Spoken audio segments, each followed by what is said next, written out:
The shrill ring cut through the quiet kitchen like a scream in the dark. It was 2:17 a.m. Maya froze, her hand halfway between the kettle and the mug. Her husband, Ariv, was on a business trip, 3 time zones away. No one ever called at this hour unless something was terribly wrong. With shaking hands, she reached for the phone on the counter. Unknown number. She hesitated.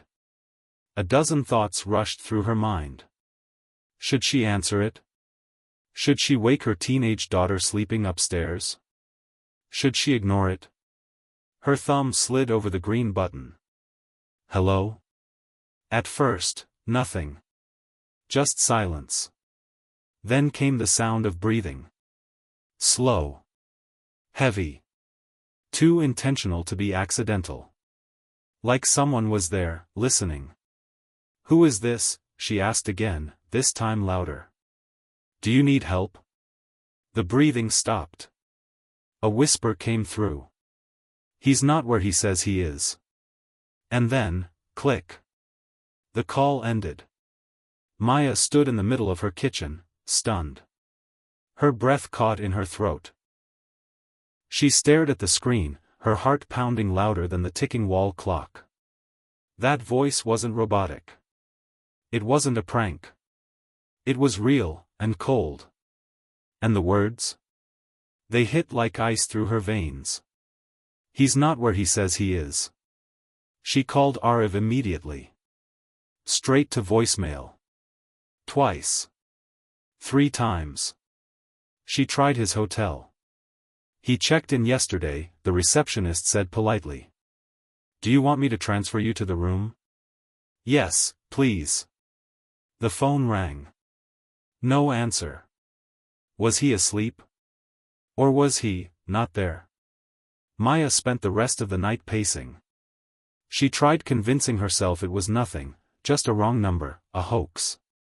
But something about the call felt targeted. Personal. By sunrise, her world felt different. The air in the house was heavier.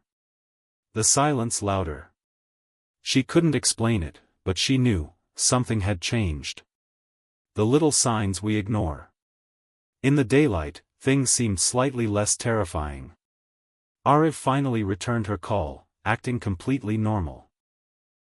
Sorry, love, he said. Phone was on silent. Long meeting, then I crashed. She wanted to believe him. But the doubt had crept in. And once it does, it spreads like wildfire. That day, Maya started noticing things she hadn't paid attention to before. Like how Ariv had started locking his phone at home, something he'd never done in their 18 years of marriage. Or how his work trips had become more frequent, and more vague. Meetings, conferences, and networking dinners, but no real details. She remembered how distant he'd become over the last 6 months.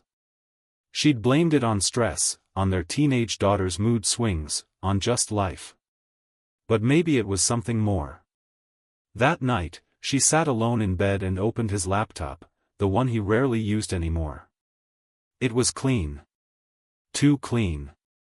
Almost as if it had been wiped. Her hands trembled. She wasn't imagining things. Something was happening. The second call. The second call came 3 days later. Same time. Same unknown number. This time, Maya didn't hesitate. Who are you? She demanded. The voice was the same. Soft. Measured. You deserve to know the truth. She gripped the edge of the kitchen counter. What truth? What are you talking about? He's lying to you. And he's been lying for a long time. Why are you calling me? Who are you? Look in his second phone. Then, silence. This time, Maya didn't panic. She acted. She remembered once, Ariv had forgotten his wallet at home and rushed back to get it. He looked flustered, like he was hiding something. She remembered seeing a second phone in the glove box when they switched cars for a weekend trip. He'd claimed it was for work. She never questioned it. That night, while Arif was asleep, she went to the garage. Opened the glove box of his old car. It was still there. A plain, black phone. Switched off. Her hands shook as she turned it on. It lit up instantly. No password. The screen filled with dozens of unread messages, from one number. She opened the most recent one. Can't wait to see you again. I miss you. You make me feel alive. Maya felt her knees weaken. Another message popped up, just seconds after she'd turned the phone on. Is your wife still clueless? Her fingers went cold. She stood in the garage, gripping the phone like it was burning her skin. She didn't cry. Not yet. Instead, she took the phone, walked back inside, and placed it neatly in her drawer, right next to the family photo they took on vacation 2 summers ago. The confrontation. The next morning, she didn't say anything. Not right away. She made breakfast. Packed her daughter's lunch. Fed the dog. And then, as Arif was about to leave for his office, she said quietly, "You forgot your other phone." His hand froze on the door handle. He turned, slowly. "What are you talking about?" "The one in the glove box." He tried to recover. "That's my old work phone. It's..." I turned it on. Silence. Something in his face cracked. It was the kind of silence where entire marriages crumble. When he finally spoke, it wasn't denial. It was resignation. "I didn't want to hurt you." She felt her heart twist. "You already did." The truth unfolds. Over the next few days, the truth came out in pieces. The woman's name was Sana. They'd met at a conference in Mumbai almost a year ago. One thing led to another. It turned into something he didn't mean to happen. He claimed it was over now. That he wanted to fix things. But Maya wasn't just hurt. She was broken in places she didn't even know existed. Worse, something about his confession didn't sit right. He seemed too controlled. Too rehearsed. Like he was only telling her what he thought she'd already found out. The betrayal wasn't just in the cheating. It was in the lies. The gaslighting. The way he made her feel like she was imagining things for months. And then there was the phone call. Someone else knew. Someone had been watching. Or listening. Why? A message that changed everything.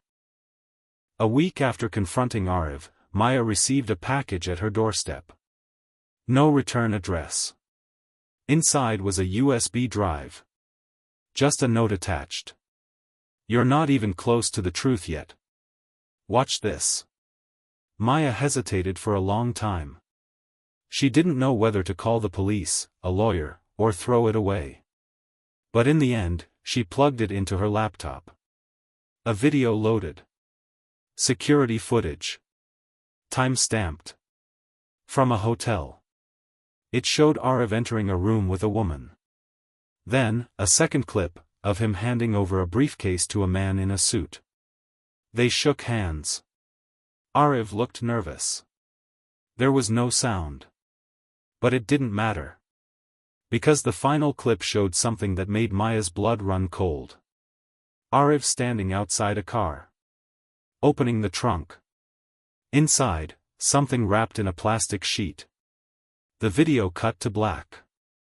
Maya stared at the message on her phone. "If you want to survive what's coming, don't trust anyone." Her heart was racing again, just like it had the night of the first call. But this felt different. Darker. She wasn't just uncovering betrayal anymore, she was stepping into something far bigger than herself.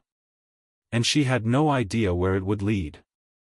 She picked up the USB drive and slipped it into a drawer under lock and key.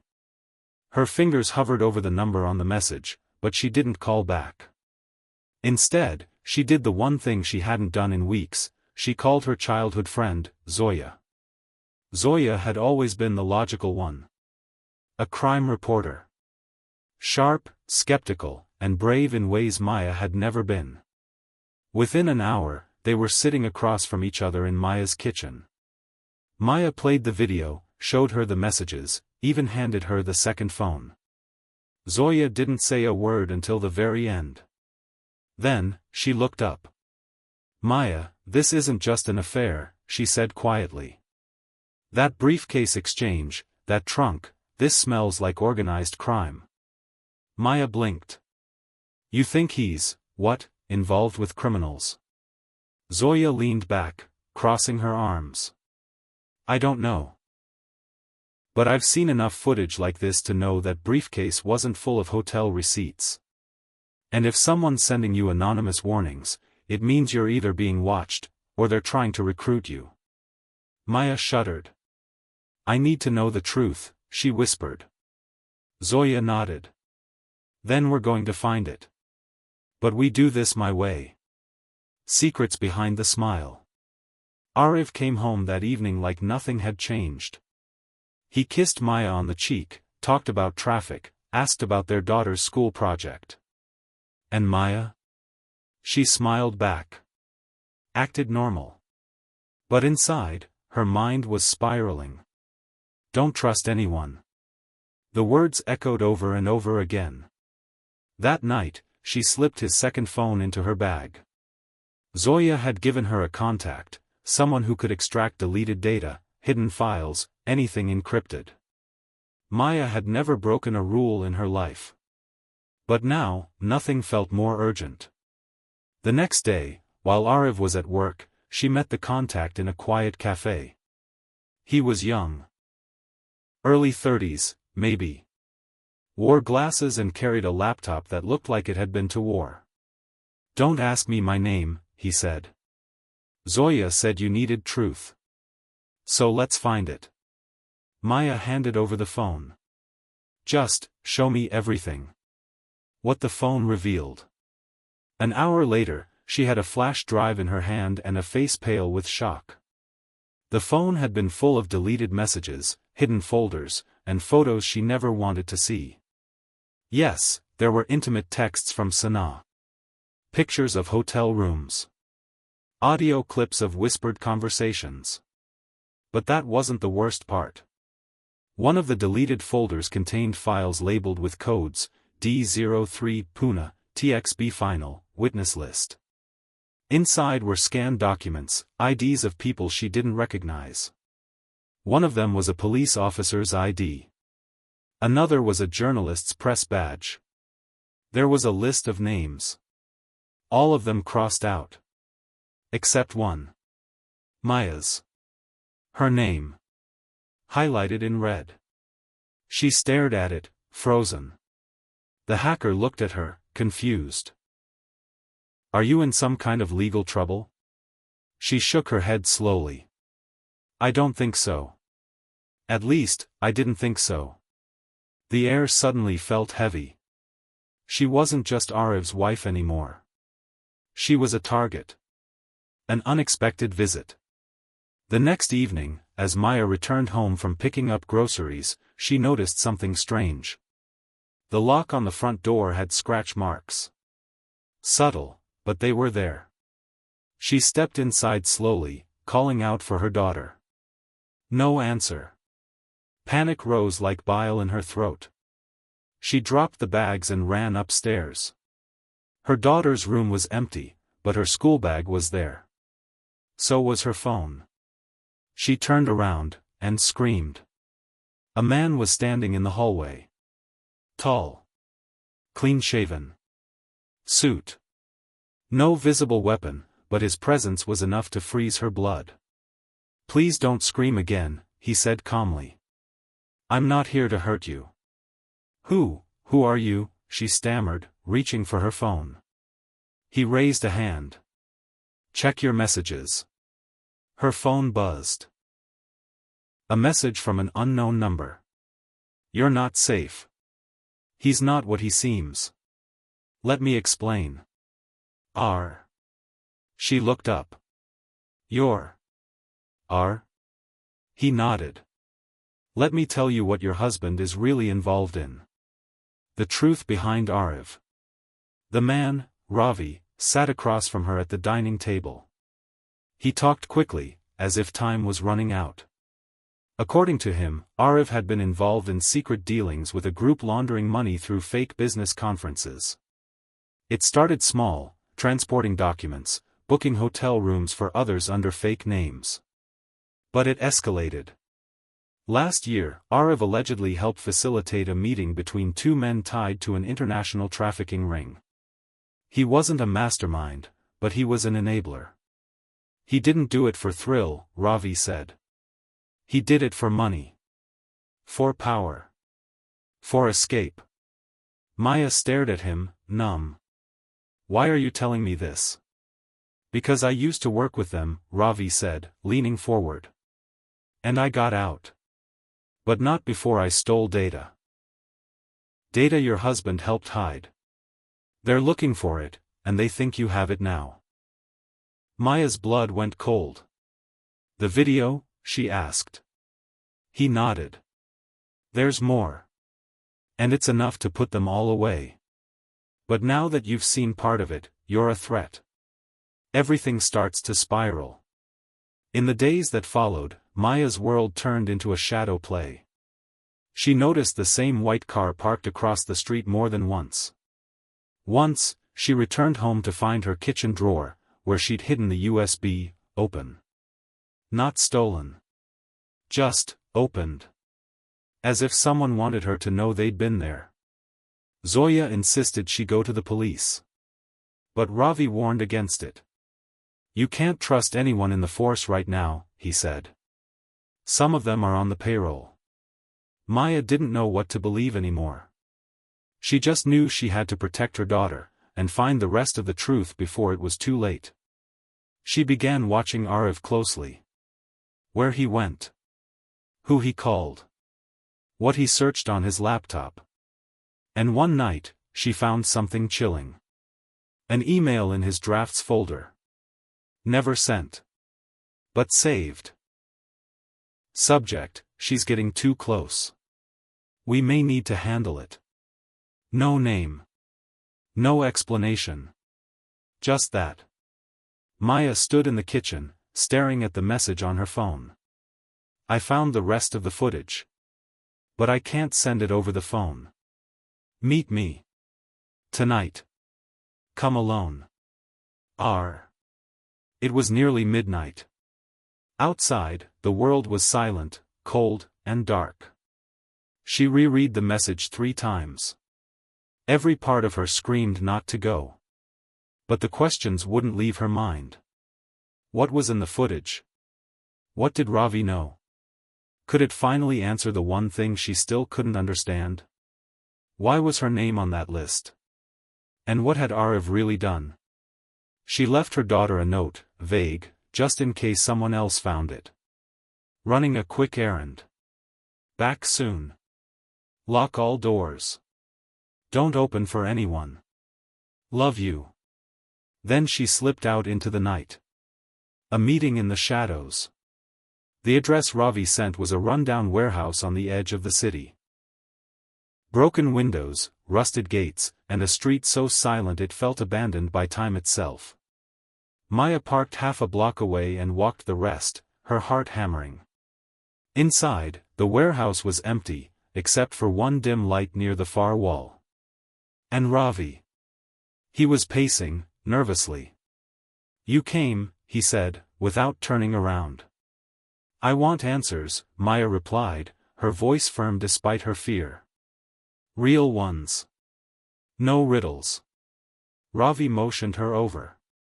I found the original footage, he said. The one they tried to delete. It's not just your husband in this anymore.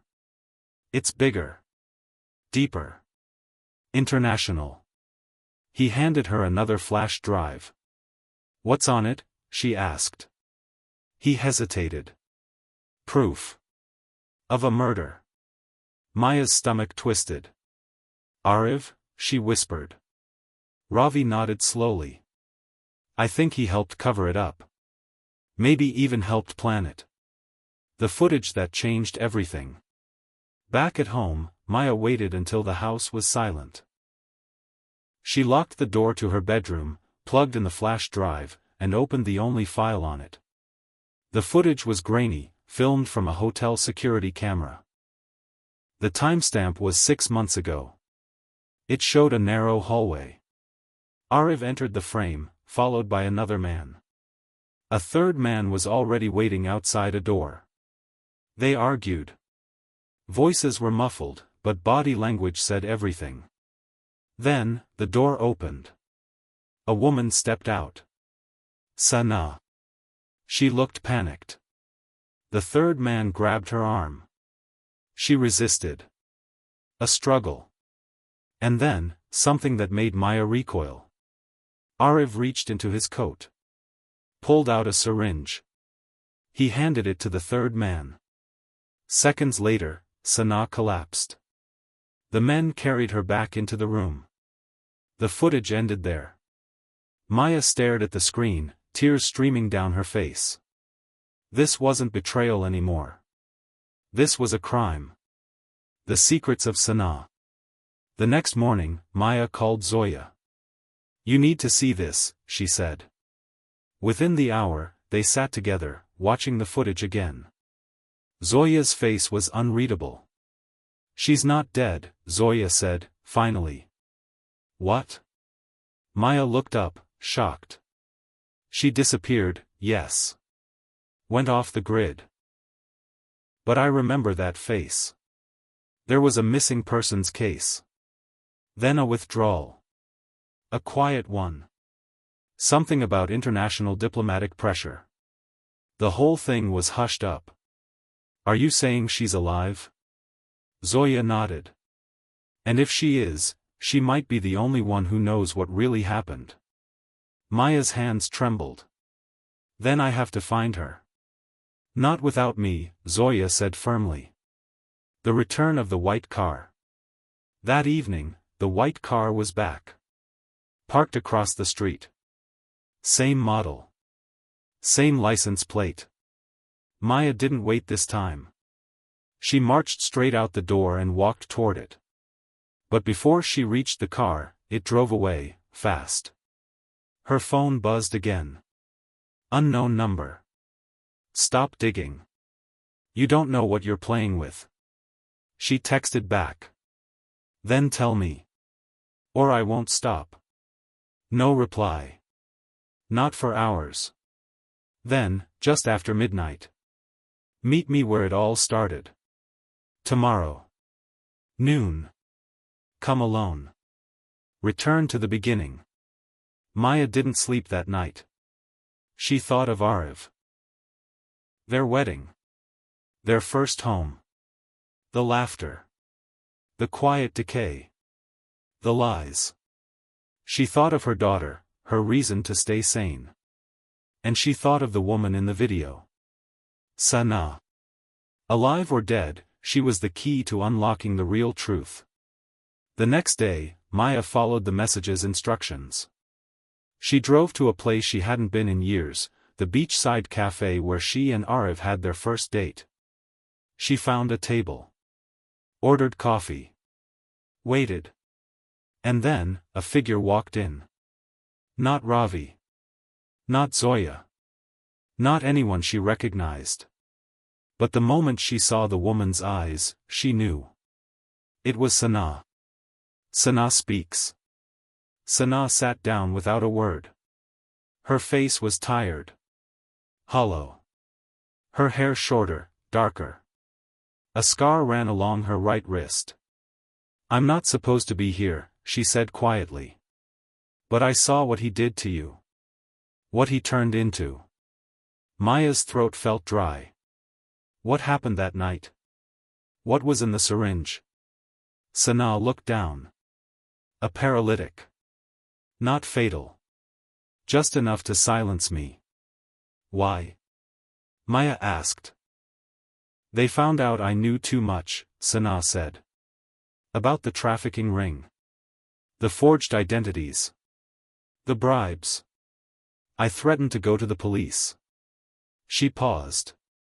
Ariv was supposed to convince me not to. Instead, he helped them stage my disappearance. Where did you go? Witness protection. But I left. I couldn't stay hidden while others like you got dragged in. Tears welled up in Maya's eyes. I trusted him, she whispered.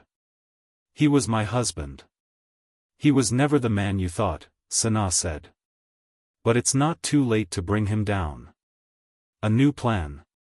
That night, Maya, Zoya, and Sana met in secret. The plan was simple, and dangerous. Zoya would leak the footage to a contact in the press. A reliable one. Someone who didn't fear retribution. Sana would testify, but only if safe extraction could be arranged. Maya would confront Ariv, one last time. Face to face. Record everything. If he admitted anything, they'd have legal and public evidence. If he didn't, they'd still have the footage. Either way, he wouldn't walk away clean. The confrontation, again. 3 nights later, Maya sat across from Ariv at the dining table. Dinner half-eaten.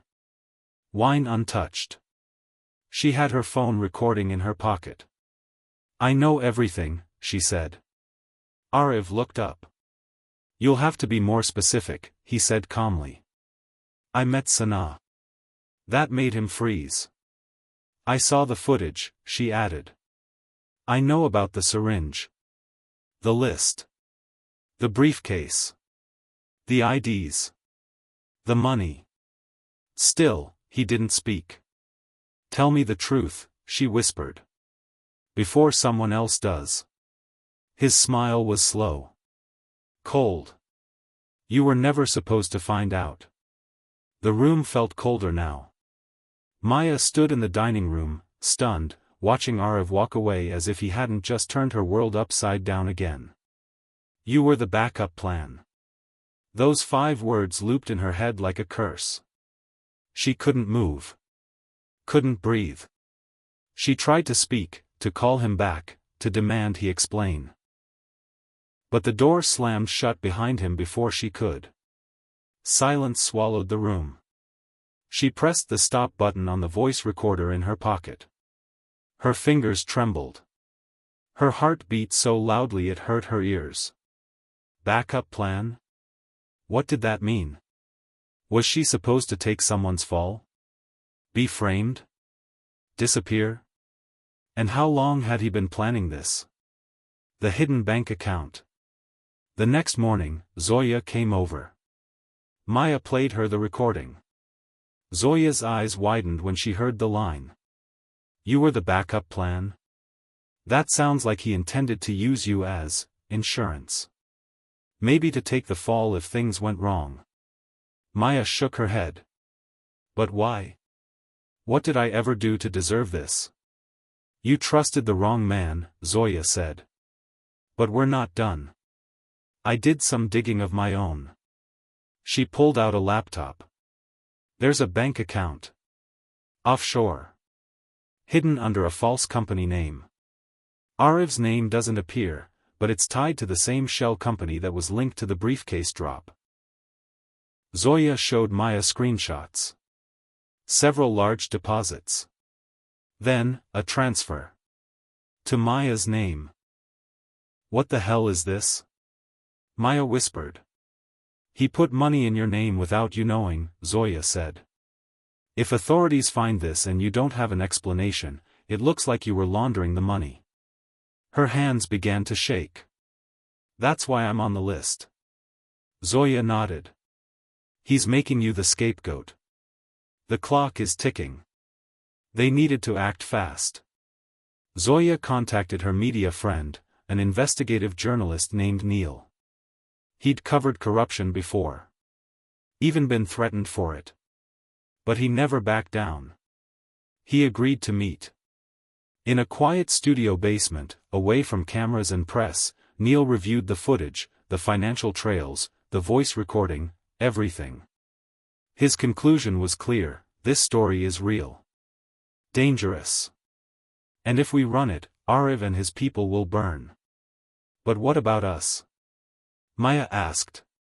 Neil looked serious. If you go public, you'll need protection. I can connect you with an international advocacy group. But once this starts, there's no going back. Maya looked at Zoya, then back at Neil. We're ready, she said. But deep down, a storm was rising. Because the more she pushed, the more ruthless Arif was becoming.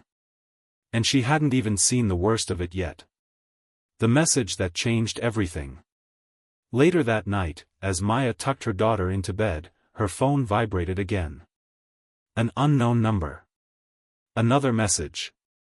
He knows you met with the journalist. Get out. Now. It was followed by a video attachment. Maya hesitated, then played it. The footage showed her car. Parked. Empty. Then, two men approached it. One placed a small black object beneath the back bumper. The camera zoomed in. A tracking device. She dropped the phone. They were tracking her. She rushed to Zoya's house, heart pounding. They examined the car, and found the tracker exactly where the video showed. Someone was watching every move she made. Zoya's face was pale. We have to move. Right now. Into hiding. For the next 3 days, Maya and her daughter stayed in a safe house arranged by Neil's press network. A small, isolated cottage near the foothills, no internet, no phone signal. Zoya stayed with them. Maya didn't sleep much. Her daughter asked why they had suddenly gone on a vacation. Maya told her they were playing a game. A game where staying hidden was part of the rules. But Maya was unraveling inside. The betrayal, the danger, the lies, it was all too much. Every time she closed her eyes, she saw Arif handing that syringe to the man. Saw Sana collapse. Saw the briefcase. The money. Her name in red. She wanted to scream. But she didn't. She had to stay strong. For her daughter. For herself. And for the justice she still believed in. Arif's final move. On the 4th day, Zoya received a call on her encrypted phone. It was Neil. I think your window's closing, he said. Arif's made his move. He forwarded a news clip that had just aired on a small channel. It showed blurred footage of Maya entering a cafe. The headline read, Wife of businessman under investigation, tied to offshore laundering ring. Maya's face turned white. He's flipping the story, she whispered. Zoya nodded grimly. He's framing you before you can expose him. Maya clenched her fists. Then we do it now. Going public. Neil arranged the release for the next day. An exclusive digital documentary. The evidence. The interviews. A blurred version of Sana's testimony. Zoya's investigation. Neil's voiceover. Maya's face would be shown, but her daughter would not be mentioned. Her location wouldn't be revealed. At 6 a.m., the story went live. Within hours, it spread like wildfire. Maya's name trended on every platform. Journalists began calling. Politicians issued cautious statements. The police were forced to respond. Zoya turned on the TV and watched the media explosion unfold. But Maya stayed quiet. Because she knew Arif wasn't going to take this silently. And she was right. The threat arrives. That night, a letter arrived at the safe house. No address. Just a slip of paper inside. You're making a mistake. Don't forget who knows your daughter's schedule. Maya nearly collapsed. Zoya grabbed the note, furious. That's it. No more hiding. We go to the agency. We ask for full protection. And we take him down. But Maya was already dialing a number. Ravi. He picked up on the first ring. I need you, she said. One last time. The trap. Ravi met them at an abandoned airfield.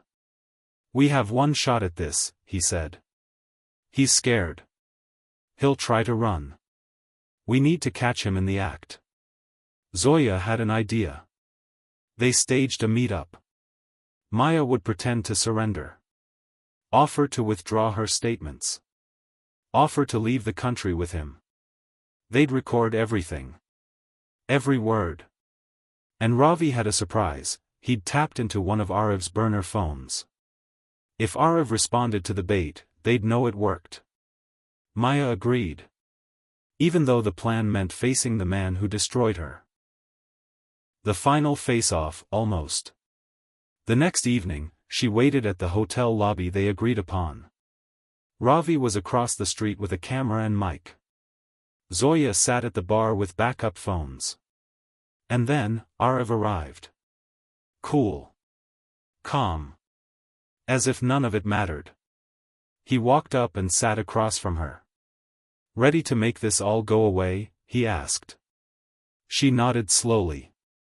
If I disappear, what happens next? Ariv smiled. Then the story dies. No one will chase shadows.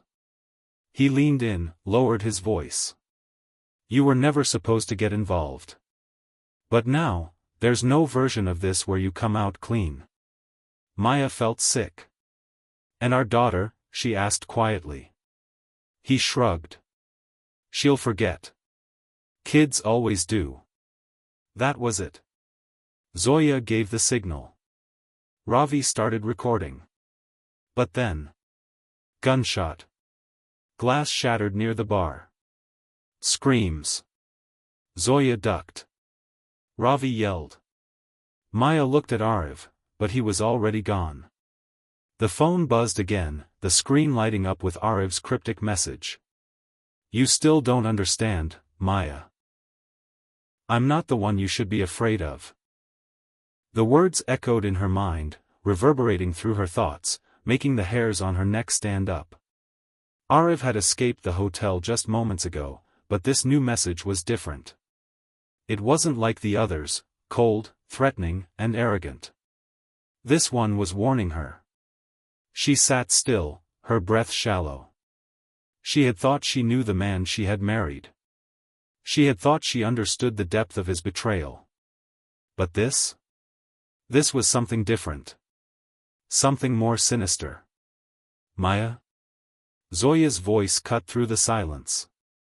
What is it? What did he say? Maya stared at her phone screen, a chill crawling up her spine.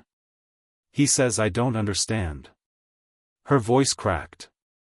And that I should be afraid of something else. Zoya frowned, her brow furrowing in concern. What's he talking about? Who else could be behind all this? Maya couldn't answer. The thought of someone else pulling the strings terrified her. For weeks, she had believed Ariv was the mastermind. The one who had orchestrated her downfall, used her as a pawn, and was now attempting to frame her for crimes she hadn't committed. But this message, it suggested there was something bigger at play. Someone else. Zoya, I think there's more to this than just Ariv, Maya whispered. I think we've been chasing the wrong person all along.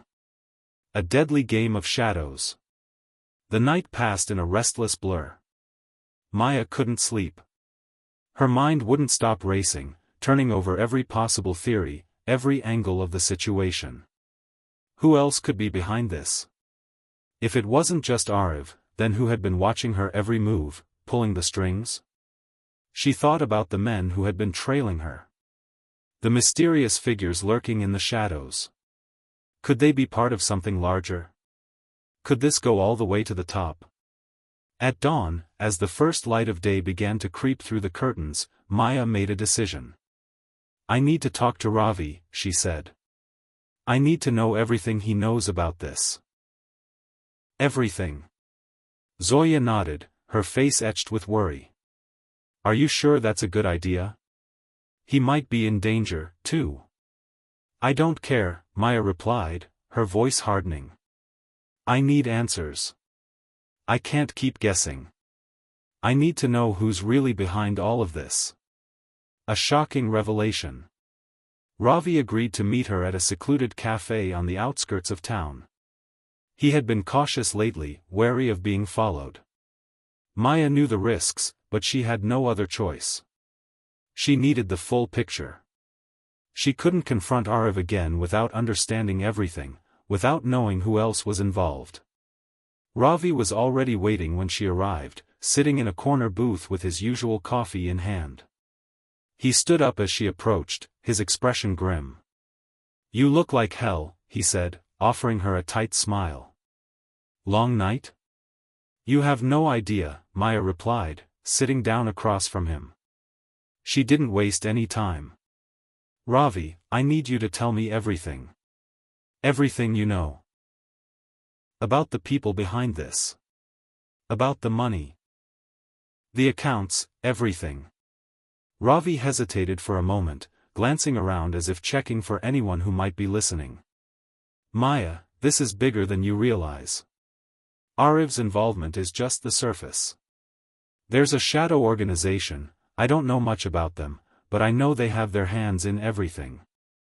They pull the strings, control the deals, the trades. Ariv's been their pawn."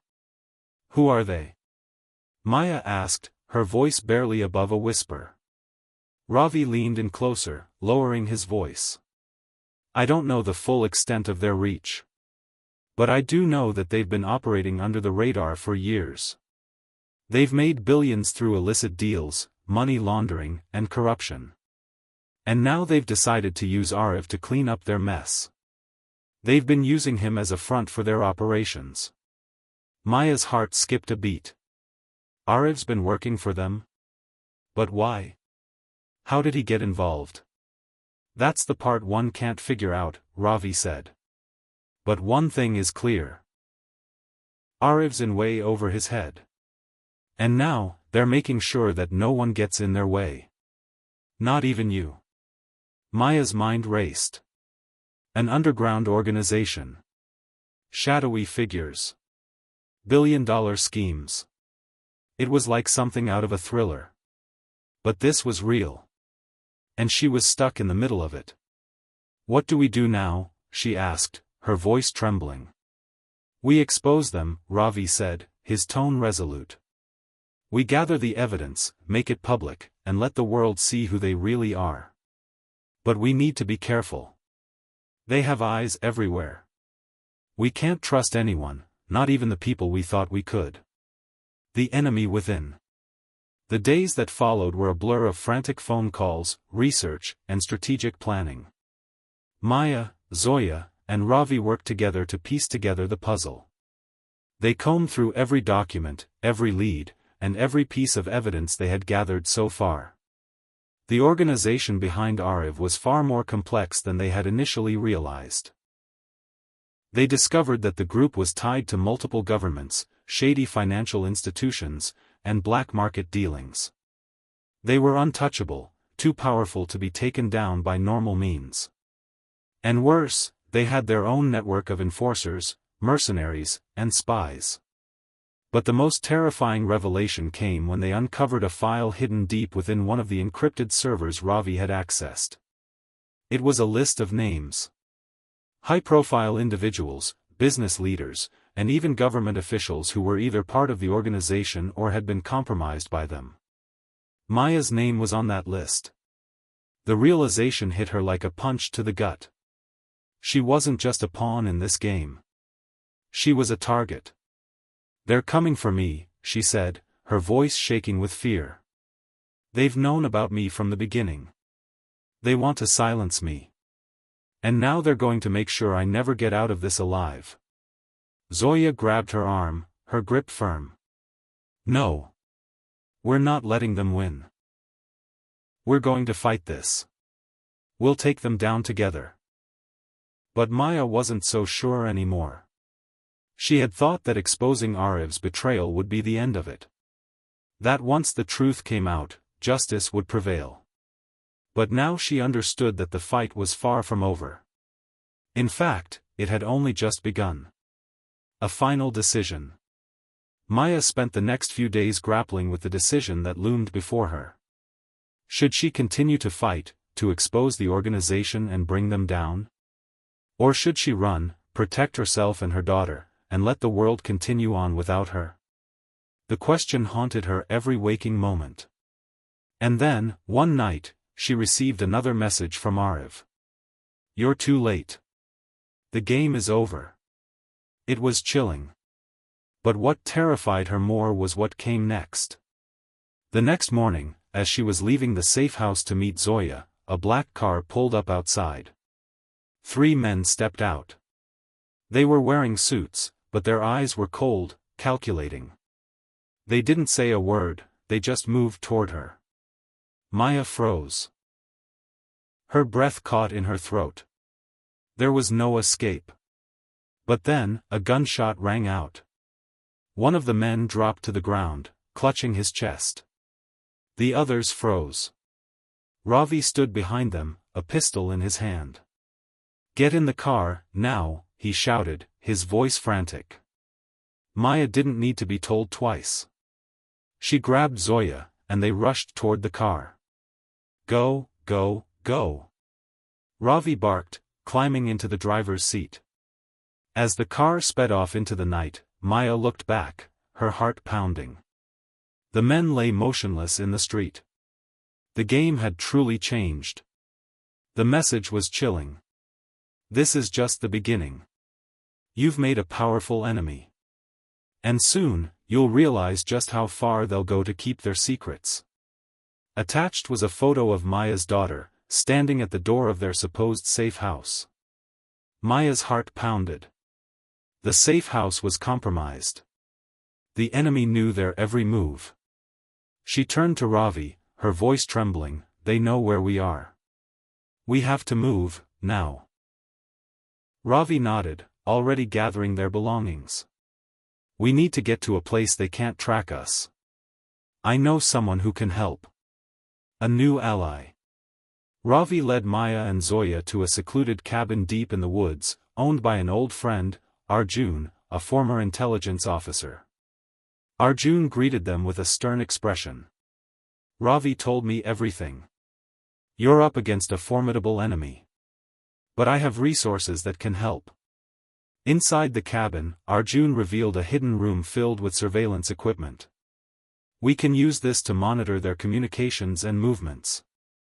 Maya felt a glimmer of hope. With Arjun's help, they had a fighting chance.